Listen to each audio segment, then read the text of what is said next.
पाकिस्तान तहरीक इंसाफ ने इस्लामाबाद से सेनेट की रुकनीत के लिए पीडीएम के मुत्तफ़िक़ा उम्मीदवार यूसुफ रज़ा गिलानी के कागजात नामजदगी चैलेंज कर दिए हैं।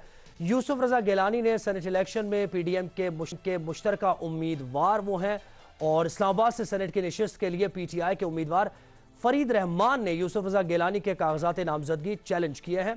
दरखास्त में कहा गया है कि यूसुफ रज़ा गिलानी ने अपने कागजात नामजदगी में तौहीन अदालत केस में सजा याफ्ता होने का जिक्र नहीं किया। वो आर्टिकल 62 के मयार पर पूरा नहीं उतरते, इसलिए यूसुफ रज़ा गिलानी के कागजात नामजदगी मुस्तरद किए जाएं। दूसरी जानिब यूसुफ रज़ा गिलानी के बेटे कासिम गिलानी ने ट्विटर पर बयान देते हुए कहा है कि यूसुफ रज़ा गिलानी के खिलाफ जाली दरखास्त दी गई है, नाअहली की मुद्दत खत्म हो चुकी है। इस तमाम मामले पर सवाल हमारा यह है कि हक़ाइक़ छुपाने के इल्ज़ाम पर पीटीआई ने यूसुफ रज़ा गिलानी के कागजात नामजदगी चैलेंज कर दिए हैं। कासिम गिलानी ने यूसुफ रज़ा गिलानी के खिलाफ जाली दरखास्त दी गई है, नाअहली की मुद्दत खत्म हो चुकी है। क्या हुकूमत के एतराज़ात दुरुस्त हैं या नहीं? सबसे पहले मज़हर अब्बास साहब से इस पर तज्ज़िया लेंगे और जानेंगे कि वो क्या समझते हैं। मज़हर साहब कहिएगा, ये जो एतराज़ात लगाए गए हैं वो उस केस का हवाला दे रहे हैं जिसमें ख़त लिखने का मामला और मियाँ नवाज शरीफ भी पहुंचे थे, तो खैर वो तो आगे निकल गई बात। क्या ये एतराज़ात दुरुस्त हैं या गलत हैं?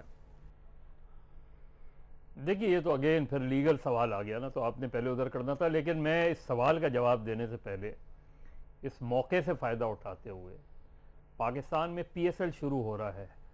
क्रिकेट एक तफरीह है, कराची वालों के लिए एक अजाब है, इसलिए कि इतना शदीद ट्रैफिक जैम होता है पूरे शहर में। और ये एक हफ्ता जो ट्रैफिक जैम होगा, शायद इससे भी ज़्यादा, आप तसव्वुर नहीं कर सकते। ये 3 करोड़ का शहर है, इसकी मेन सड़कें अगर ब्लॉक कर दी जाएं तो आप खुद शायद इस पे सफ़र कर चुके हैं। इस तरह की सूरत हाल से मेरा ख्याल में इसको कम से कम सिक्योरिटी के मामलात को रिकंसिडर करना चाहिए।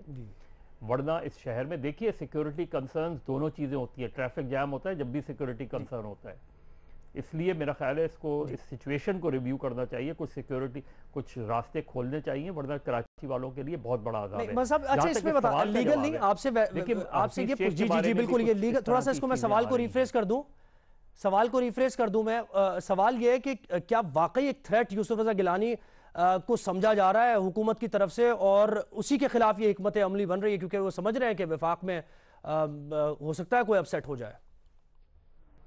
देखिए, दोनों चीज़ें, जो ऑब्जेक्शन फाइल किया गया है वो उसका तो ज़ाहिर है लीगली देखा जाएगा, और लीगली जिसने ऑब्जेक्शन फाइल किया उसमें कुछ थोड़ी बहुत जान लग रही है मुझे, क्योंकि अगर उन्होंने उसमें शो नहीं किया, और शो करना ज़रूरी है, तो मेरा ख्याल है प्रॉब्लम में आ सकते हैं। लेकिन अगर यूसुफ रज़ा गिलानी या कोई भी पीडीएम का उम्मीदवार मुत्तफ़िक़ा होता है, तो इस इलेक्शन के रिज़ल्ट्स जो मजमूई तौर पे हमें नज़र आ रहे हैं जो होंगे, पीटीआई चाहे सिंगल लार्जेस्ट पार्टी हो, लेकिन अपोजिशन की तमाम पार्टियों को मिला के अपोजिशन की मेजॉरिटी बन सकती है।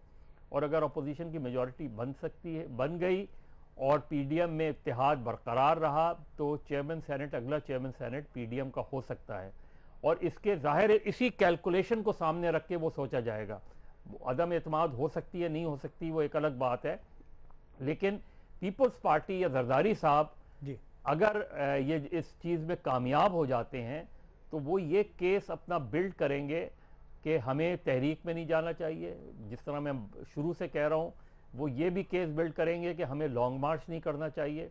तो अगर 3 मार्च को पीडीएम की जमातों की मेजॉरिटी नज़र आती है सेनेट में, तो मेरा ख्याल है कि वो शायद जो है लॉन्ग मार्च को रिव्यू करें, नज़रसानी करें, उसे शायद ऐन मुमकिन है कि वो रमज़ान के बाद ले जाएं। तो इसका मतलब यह है कि हुकूमत के जो एतराज़ात हैं, ये मामले की हसासियत को मद्देनज़र रखते हुए वो अपनी जगह जो भी गेम प्लान बना रहे हैं वो उसके मुताबिक ही चल